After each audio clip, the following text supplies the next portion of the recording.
नमस्कार दोस्तों, ACC profession के यूट्यूब चैनल आपसे का स्वागत है। जो तुम लोग बिहार स्टेट या बिहार शिक्षक भर्ती के बारे में भूगोल विषय के बारे में हम लोग पढ़ रहे थे। पिछली वीडियो में हम लोगों ने जलवायु, मिट्टी, साथ साथ भारत की स्थिति और कुछ टॉपिक के विषय हम लोगों ने चर्चा किया। आज का जो टॉपिक है वो है हमारा ऊर्जा संसाधन, यानी कि भारत में जो भी ऊर्जा संसाधन है, ऊर्जा के जो स्रोत है उसको हम देखेंगे और उससे बनने वाली चीजों को या उससे बनने वाले टॉपिक को समझेंगे। भारत के ऊर्जा ऊर्जा संसाधन, ठीक है, भारत के ऊर्जा संसाधन, इसको हम लोग थोड़ा समझते हैं और फिर यहां से हम सवाल को बनाएंगे। देखिए, ऊर्जा संसाधन की बात करें या ऊर्जा की बात करें तो सबसे भारत कह लीजिए या पूरे विश्व में सबसे बड़ा स्रोत क्या है? सूर्य है। तो ऊर्जा का सबसे बड़ा स्रोत क्या है? सूर्य है। सूर्य से बड़ा स्रोत ऊर्जा का हो ही नहीं सकता। सूर्य से ही पूरा विश्व प्रकाशमय है। पूरी एनर्जी जो है सनलाइट का ही हिस्सा है। चाहे आप कोई एनर्जी ले लीजिए, सब के सब में क्या है? सनलाइट है। तो ऊर्जा का सबसे बड़ा स्रोत क्या है? सूर्य है। ठीक है, ये आप ध्यान रखे रहिएगा। अब इसको बात को हम समझते हैं। देखिए, अब जैसे ऊर्जा है, सूर्य है, आपको रोटी पकानी है तो सूर्य को थोड़ी जला देंगे, या आपको दाल पकाना है तो सूर्य को जला नहीं देंगे। आपको बीड़ी पीनी है तो क्या सूर्य के पास मुंह लगा देंगे? नहीं ना। तो इस प्रकार से मानव को ऊर्जा की आवश्यकता हुई। सूर्य के अतिरिक्त कुछ और स्रोतों की जरूरत पड़ने लगी, जिससे मानव के जो कार्य हैं वो इजी तरीके से हो जाए। ठीक है, इसी क्रम में आप देखते हैं, देखिए आप समझिएगा, इस क्रम में कुछ ऊर्जा के स्रोत प्राप्त होते हैं, जैसे कोयला, पेट्रोल, डीजल, कोयला, petrol, diesel, kerosene kerosene kerosene और सीएनजी। ठीक है, ये ऐसे ऊर्जा के स्रोत हैं जिनको मानव किसी न किसी रूप में अपने काम बनाने के लिए करता रहता है। ठीक है, तो ये ऊर्जा के स्रोत ऐसे हैं, मतलब इनको अगर एक तरह से देखा जाए तो शुरू से ही ऊर्जा के रूप में प्रयोग किया जा रहा है। कुछ न कुछ काम लेने के, कभी भट्ठी जलाने के लिए, बीड़ी पीने के लिए, और कहीं आने जाने के लिए, या कह लीजिए खाना पकाने के लिए, तमाम प्रकार के क्षेत्रों में इनका प्रयोग शुरुआत से ही हम लोग करते आ रहे हैं। मतलब एकदम शुरू से करते आ रहे हैं। तो एक तरह से देखा जाए तो ये परंपरागत हो गए, परंपरागत। ठीक है, तो ये ऊर्जा के स्रोत को क्या कहा गया है? परंपरागत स्रोत या परंपरागत ऊर्जा संसाधन। क्लियर हुआ आपका? मतलब ऐसे ऊर्जा स्रोत जिनका प्रयोग हम शुरू से करते आ रहे हैं, एकदम स्टार्ट से, उनको हम क्या कहते हैं? परंपरागत स्रोत। क्या कहते हैं? परंपरागत स्रोत। अब देखिए, बाद में मानव ने अपना दिमाग चलाया और वो सोचा अगर ये खत्म हो जाएंगे तो पेट्रोल 1 लीटर लिए 100 रुपया का खत्म हो गया, अब क्या करें हम? तो मानव ने इसका ऑप्शन ढूंढना शुरू किया। जैसे उन्होंने सोलर लाइट लगा करके सौर ऊर्जा कह लीजिए या सूर्य ऊर्जा की खोज कर दी। इन्होंने सौर ऊर्जा की खोज कर दी। पवन चक्की लगा करके पवन ऊर्जा की खोज कर दिया। इसके बाद में इन्होंने जल ऊर्जा की खोज कर दी, जल ऊर्जा की खोज कर दी, और नाभिकीय ऊर्जा की खोज इन्होंने कर दी। किसने? मानव ने, ताकि हमारे पास खत्म होने के बाद में एक सोर्स रह जाए। देखिए, बात को ध्यान से समझिएगा। कोयला, पेट्रोल, डीजल इत्यादि, इनका प्रयोग हम प्राचीन काल से ही ऊर्जा के रूप में करते आ रहे हैं। मतलब ये एकदम पुराने जमाने से आ रहे हैं, तो इनका नाम हो गया परंपरागत ऊर्जा के स्रोत। चूंकि परंपरागत को छोड़ करके इनको बाद में बनाया गया, तो इनका नाम रखा गया गैर परंपरागत स्रोत। ठीक है, ये ऊर्जा के क्या है? गैर परंपरागत स्रोत। तो परंपरागत और गैर परंपरागत समझ में आया। परंपरागत मतलब जिनका प्रयोग पुराने जमाने से हो रहा है ऊर्जा की तरह, गैर मतलब जिनको बाद में बनाया गया। अब ध्यान समझिएगा, कोयला, पेट्रोल, डीजल, केरोसिन, सीएनजी, इनका आप एक बार प्रयोग कर लेंगे तो ये खत्म हो जाएंगे, खत्म हो जाएंगे, इसलिए इनको क्या कहा गया है, अनवीनकरणीय। और इनका प्रयोग हम बार बार कर सकते हैं, इसलिए इनका नाम दिया गया है नवीनकरणीय स्रोत। ठीक है, अब आप ध्यान से समझिएगा इस टॉपिक को। चारों के चारों ऊर्जा के जो प्रकार हैं पूरे आपके यहीं पे क्लियर हो जाते हैं। परंपरागत स्रोत मतलब ऐसे जिनका प्रयोग प्राचीन काल से हम करते आ रहे हैं। कोयला, डीजल, पेट्रोल। डीजल पेट्रोल आप 50 रुपये का खरीदिए, खत्म हो गया तो खड़े रह जाएंगे, यानी कि ये खत्म हो जाता है, एक बार में प्रयोग हो गया, खत्म कहानी। तो इसको कहा गया अनवीनकरणीय, इसका प्रयोग आप दोबारा नहीं कर सकते। वहीं अगर दूसरे की बात करें, सौर ऊर्जा, आज आपने सौर से बिजली बनाई, कल फिर बना लीजिएगा, परसों फिर बना लीजिएगा, नरसों फिर बना लीजिएगा। ठीक है, अर्थात ऐसे स्रोत जिनसे हम ऊर्जा को बना सकते हैं बराबर, उनको क्या कहते हैं, गैर परंपरागत। मतलब ये ऊर्जा के स्रोत थे नहीं, बनाया गया इनको, मतलब थे लेकिन मॉडिफाइड करके हमने अपने यूज में ले लिया। और या इनको नवीकरणीय, नवीकरणीय मतलब जिसको हम बार बार प्रयोग में ला सकते हैं। ठीक है, तो ये बात हो गई ऊर्जा की। और साथ ही साथ हमने ये देख लिया कि ऊर्जा के दो नवीकरणीय स्रोत क्या है, और नवीकरणीय स्रोत परंपरागत और गैर परंपरागत। ठीक है, अब हम कुछ ऊर्जा के स्रोत जो बहुत बेहद मात्रा में प्रयोग किए जाते हैं या बहुत ब्रॉड स्केल पे भारत में प्रयोग में लाए जाते हैं, उनको हम समझ लेते हैं। ठीक है, चलिए करते हैं सवाल। देखिए, पहला हमारा है कोयला। कोयला के विषय में पढ़ना बहुत जरूरी है, ये एग्जाम में खूब दबा के पूछता है, इसको हम जरा ध्यान से समझते हैं। कोयला पहला क्या है, परंपरागत स्रोत है और अनवीनकरणीय, मतलब एक बार यूज हो जाएगा, दोबारा यूज में नहीं आएगा। कोयला, देखिए कोयला का लगभग, देखिए ऊर्जा, कोयला का जो प्रयोग होता है वो उद्योग में बहुत ज्यादा होता है। ठीक है, तो इसको उद्योगों का जनक कहा गया है। अब ये उद्योगों का जनक क्या है बताते हैं।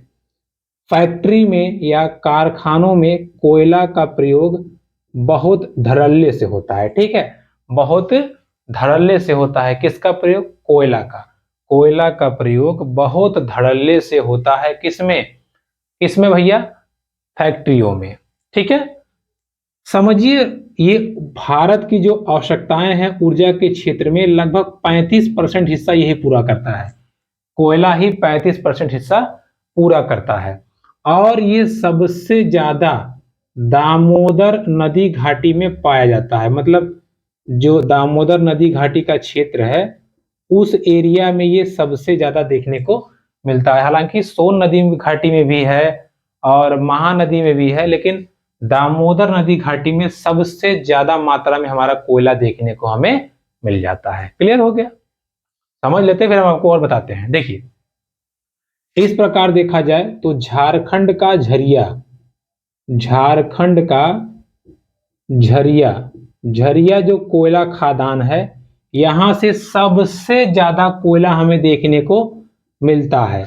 झारखंड में ही है एक जगह रामपुर और है चंद्रपुरा, चंद्रपुरा। उसके बाद में पश्चिम बंगाल में है आपका रानीखेत। ये आपको बहुत अच्छे से ध्यान से समझना है। ये दो जगह ऐसे हैं जहां से कोयले का दोहन बहुत ज्यादा मात्रा में होता है। झारखंड का जो झरिया खदान है वो कोयले का सबसे बड़ा स्रोत है। उसके बाद में पश्चिम बंगाल का रानीखेत, यहां से हमें क्या मिलता है, कोयला हमें मिलता है। ठीक है, हो गई बात कोयले की। अच्छा, अब समझते हैं कोयले के बारे में। देखिए, भारत में हमारे कोयले के 4 प्रकार देखने को मिलते हैं। पहला हमारा है पीट कोयला, पीट कोयला। देखिए, पीट कोयला, कोयले को अब लतिया दिए हैं, पीट दिए हैं, मार पीट दिए हैं, तो उसका मुंह फूला है। जब उसका मुंह फूला है तो सही से काम नहीं करेगा। अर्थात ये कोयला सबसे खराब क्वालिटी का कोयला है, सबसे खराब क्वालिटी का कोयला है। इसमें लगभग 40% कार्बन होता है। कार्बन मतलब जितना कार्बन रहेगा उतना ही ईंधन बढ़िया से काम करता है या उतना ही बढ़िया से वो जलता है। तो कार्बन कितना है, मात्र 40%। और ये कोयला जो है बहुत ही खराब क्वालिटी का होता है। ठीक है, दूसरा है लिग्नाइट कोयला। लिग्नाइट कोयला, लिग्नाइट कोयला, ठीक है, सबसे खराब क्वालिटी का ये हो गया। लिग्नाइट की बात करें तो इसमें 40 से लेकर के 55% तक कार्बन पाया जाता है और ये भी एक निम्न स्तर का कोयला है। ठीक है, ये भी क्या है, एक निम्न स्तर का कोयला है। इसकी भी इसमें मतलब अगर आप जलाएंगे तो राख ज्यादा मिलेगा, गंदगी ज्यादा मिलेगी, आपको ऊर्जा या आपको ऊष्मा कम मिलेगी। ठीक है, तीसरा नंबर पे और देखिए ये आपका तमिलनाडु में ज्यादा होता है। ठीक है, TN लिख देते हैं, तमिलनाडु में होता है। तीसरा पॉइंट आपका आता है विटुमिनस कोयला। विटुमिनस कोयला, देखिए विटुमिनस कोयला पहली बात भारत में सबसे ज्यादा लगभग 80% कोयले का जो भाग है वो बिटुमिनस कोयला होता है। यानी कि भारत में सबसे ज्यादा प्रयोग में लाए जाने वाला कोयला कौन है, बिटुमिनस। और इसमें कार्बन की मात्रा भी लगभग 55 से 80% होती है और ये कह सकते हैं आप ये उच्च क्वालिटी का कोयला होता है जिसका प्रयोग भी भारत में एक बहुत बड़े स्केल पे किया जाता है। ठीक है, चौथा नंबर, चौथा आपका है एंथ्रासाइट। एंथ्रासाइट देखिए इसमें लगभग 95% तक कार्बन होता है और ये सबसे सर्वोच्च क्वालिटी का या सबसे बढ़िया कोयला होता है। ठीक है, तो कोयले के विषय में आपने 4 चीजें पढ़ी, पीट कोयला, लिग्नाइट, बिटुमिनस और एंथ्रासाइट। सबसे इंपॉर्टेंट क्वेश्चन खूब दबा के पूछता है, सबसे सर्वोच्च क्वालिटी का या सबसे बढ़िया कोयला कौन है, एंथ्रासाइट। फिर आपसे पूछता है कि भारत में किस कोयले का प्रयोग ज्यादा किया जाता है, बिटुमिनस। ठीक है, ये दो तीन क्वेश्चन यहां से बनते हैं, इसको आप ध्यान से समझ रहिएगा। ठीक है, चलिए अच्छा, कोयले के विषय में चर्चा करने के बाद में अब हम चर्चा करते हैं तेल के बारे में या पेट्रोलियम के बारे में। ठीक है, किसके विषय में, तेल के बारे में, या मोटा मोटा लिख सकते हैं पेट्रोलियम के बारे में, क्योंकि पेट्रोल से ही डीजल बनता है, केरोसिन बनता है, तो पेट्रोल का चर्चा करना बहुत जरूरी है। देखिए पेट्रोल क्या है, पेट्रोल आपका एक हाइड्रोकार्बन है। हाइड्रोकार्बन मीन्स होता है हाइड्रोजन और कार्बन, इन्हीं दोनों का मिक्सअप है। पेट्रोल में मीथेन गैस होती है और इसके डेरिवेटिव्स, डेरिवेटिव मतलब होता है मीथेन से बने हुए और गैसें। ठीक है, तो पेट्रोल क्या है, मीथेन युक्त हाइड्रोकार्बन है। पेट्रोल क्या है, पेट्रोल मीथेन युक्त हाइड्रोकार्बन है जिसकी ज्वलन क्षमता बहुत ज्यादा होती है। मतलब ये 90 से 95% तक इसमें क्या होते हैं, हाइड्रोकार्बन। मतलब ये एक बहुत उच्च क्वालिटी का ईंधन है। ठीक है, बहुत उच्च क्वालिटी का ईंधन है, इसको आप ध्यान रखे रहिएगा। ठीक है, आगे समझते हैं। देखिए तेल खदान के बारे में बात करें तो असम के डिगबोई, देखिए सबसे पहले तेल हमारे यहाँ कहाँ मिला था, असम के डिगबोई में, और वहां पे केंद्र बनाया गया था 1901 में। फिर आपका महाराष्ट्र में देखने को मिलता है, महाराष्ट्र के बॉम्बे हाई पे, और ये आपका मिला था 1954 में। ठीक है, तो महाराष्ट्र के बॉम्बे हाई और असम के डिगबोई, यहाँ दो जगहों पर पेट्रोलियम को आपको देखने को मिलता है। और पेट्रोलियम को तरल सोना के नाम से भी जानते हैं। ठीक है, किसके नाम से, तरल सोना, तरल सोना के नाम से भी पेट्रोलियम को जाना जाता है। और पेट्रोलियम हमारे भारत का कह लीजिए, या हमारे देश में पेट्रोलियम होता नहीं है।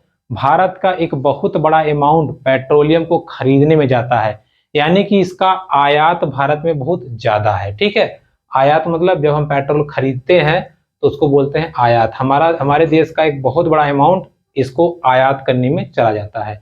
सोचिए जो पेट्रोल लगभग 36 रुपए लीटर है, उस पर टैक्स फैक्स लगा करके हमारे यहाँ इस समय 100 रुपए लीटर में मिल रहा है, यानी कि दुगुना दाम या लगभग दुगुना तिगुना दाम पे हमें पेट्रोल मिल रहा है केवल टैक्स के कारण। ठीक है, तो हमारे यहाँ पेट्रोलियम कहाँ से निकाला जाता है, एक पहला डिगबोई है असम में, फिर उसके बाद में आपका दूसरा है बॉम्बे हाई महाराष्ट्र में। ठीक है, चलिए अब पेट्रोल पढ़ने के बाद हम आगे बढ़ते हैं और चीजों को समझते हैं। देखिए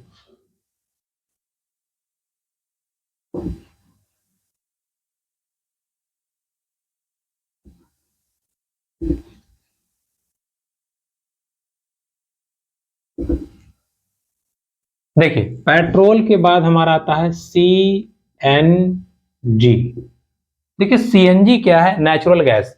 नेचुरल गैस को ही दबा करके एकदम एकदम चपा दीजिए उसको, ठीक है। 250 से लेकर के 270 mm ऑफ Hg इतना प्रेशर दे करके उसको दबा देंगे तो इसको कहते हैं हम लोग कंप्रेस्ड नेचुरल गैस।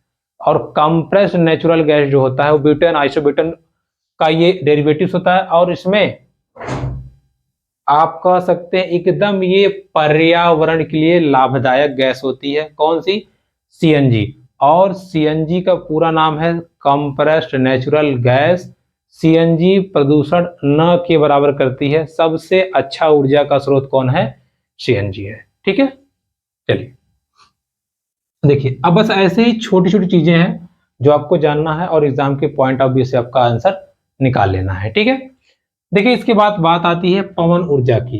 पवन चक्की लगा करके पवन ऊर्जा पैदा किया जाता है और उसे अपने यूज में लाया जाता है। पवन ऊर्जा की बात करें तो सबसे पहले जो पवन चक्की जो लगाई गई थी वो तमिलनाडु में, ठीक है, तमिलनाडु में, इधर से रहेगा, तमिलनाडु के मपुंडलम में, मपुंडलन, ठीक है, तमिलनाडु के मपुंडलम में पहला पवन ऊर्जा चक्की या पवन ऊर्जा स्रोत लगाया गया है जो कि हमारे लिए पवन ऊर्जा का कार्य करता है, ठीक है, या पवन ऊर्जा देता है। ठीक कहाँ पे? तमिलनाडु के मपुंडलम में, ठीक, तमिलनाडु के मपुंडलम में। पवन ऊर्जा के बारे में पवन ऊर्जा के बाद अगर बात करें तो बायोगैस। देखिए ये बहुत जरूरी है, बायोगैस, या इसी को हम बोलते हैं जैव गैस।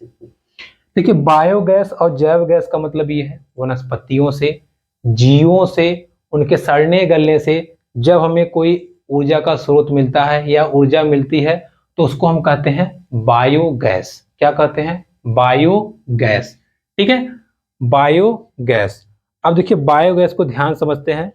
जैसे देश का जो पहला डीजल संयंत्र बनाया गया था वो आंध्र प्रदेश के काकीनाडा में, ठीक है। देखिए जैट्रोफा एक पौधा होता है, जैट्रोफा, या इसको कहते हैं रतन ज्योत, रतन ज्योत। इसकी हेल्प से पहला बायो संयंत्र बनाया गया था। संयंत्र मतलब होता है मशीन जिससे जिससे हम ये उसको ऊर्जा की तरह या डीजल के रूप में निकालते हैं और ऊर्जा की तरह प्रयोग में लाते हैं। तो पहला जैट्रोफा पौधा से बायो संयंत्र बनाया गया था। कहाँ बनाया गया था? आंध्र प्रदेश, अरुणाचल नहीं है, आंध्र प्रदेश। आंध्र प्रदेश में पहला रतन ज्योत या जैट्रोफा नामक संयंत्र बनाया गया है। कहाँ बनाया गया है? काकीनाडा में। कहाँ बनाया गया है? काकीनाडा में। पंजाब में, पंजाब में धान की भूसी, धान की भूसी से क्या बनाया गया? तेल बनाया जाता है, ठीक है। उसका जो संस्थान है वो मतलब क्या कहते हैं उसको, फैक्ट्री है, वो पंजाब में आपको देखने को मिल जाएगी। दिल्ली में, ठीक है, देखिए दिल्ली में कचरे से, ठीक है, दिल्ली में कचरे से या कूड़े कचरे से तेल संयंत्र का कारखाना बनाया गया है, ठीक है। इसको आप ध्यान रखिएगा। ये तो किसकी बात हो गई? ये बायोगैस की यहाँ पे ये बात हो जाती है, ठीक। देखिए इसके अतिरिक्त परमाणु ऊर्जा में होमी जहांगीर संयंत्र की स्थापना की गई है।